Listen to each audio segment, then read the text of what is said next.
Hey everyone, Jad here. This week on Teamfight Breakdown, I wanted to talk about split pushing. A great example of a split push focused game was Counterlogic Gaming's match of the week against Cloud9 in week 7 of the NALCS. There are two basic ways to fight against a split push. Either you fight the split pusher, or you fight the rest of their team. Split pushing's a constant game of cat and mouse, and requires instant decision making. With that in mind, let's jump into this week's fight. 36 minutes in, Cloud9 has a Baron power play, and Darshan is trying to set up a push in the top lane. Therefore, Cloud9's decision is straightforward. Brute force down mid and overpower the other 4 members of COG before Darshan can threaten with a split push. High's Alistair moves up and threatens COG squishies off the turret.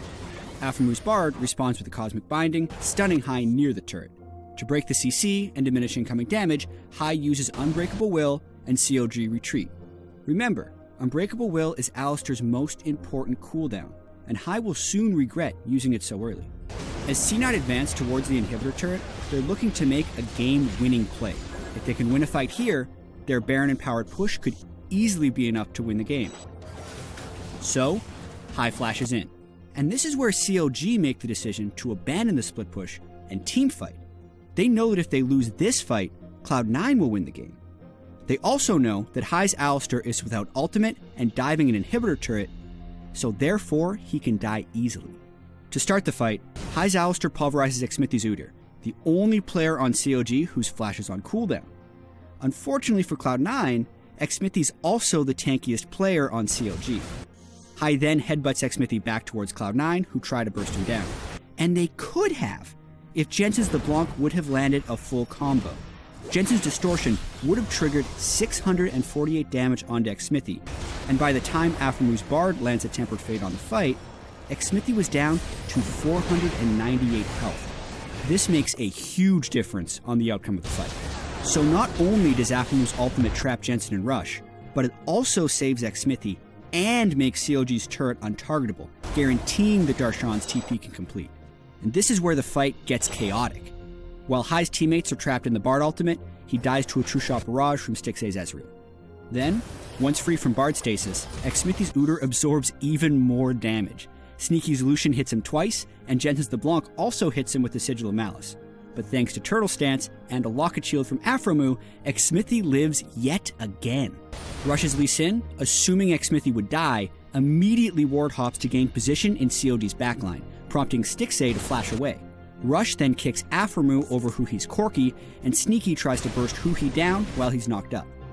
Yet an exhaust from Aphromu onto Sneaky, and Huhi's own flash and barrier keep him alive. COG then turn back onto Rush's Lee Sin, who continues to take turret damage. And with under 200 health, Xmithie's Udyr stuns Rush in turret range before Stixxay's Ezreal and Huhi's Corki finish the kill. But what were Darshan and Aphromu up to outside the base? Let's cover that now. Upon completing his teleport, Darshan's Jax jumps onto Jensen's LeBlanc and stuns him with Counter-Strike. And at this point in the game, Jax's burst is immense, and his damage prompts Balls' Lulu to burn his ultimate on Jensen. Dealing with the late game Jax isn't easy, so Jensen uses his Distortion defensively while rooting Darshan.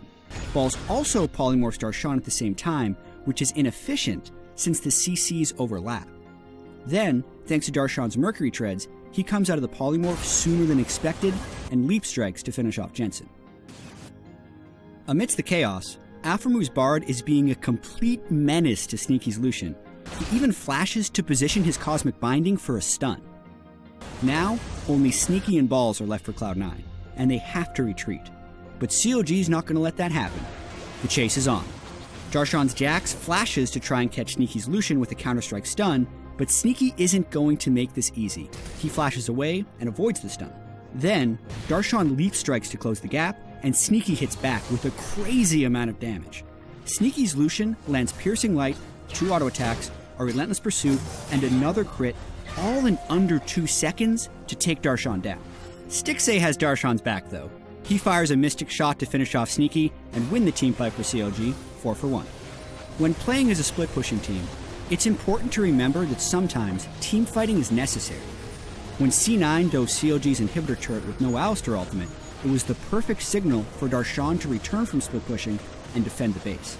Yet that's not to say that Cloud9's decision to dive the turret was wrong. If Xmithie died to C9's burst at the start of the fight, Or if COG played any facet of the teamfight worse, C9 could have walked away with the win. But by accepting C9's aggression and matching it with the perfect collapse, COG won the teamfight 4-for-1, took 2 inhibitors inside Cloud9's base, and positioned themselves to win the game and take hold of second place in the North American LCS.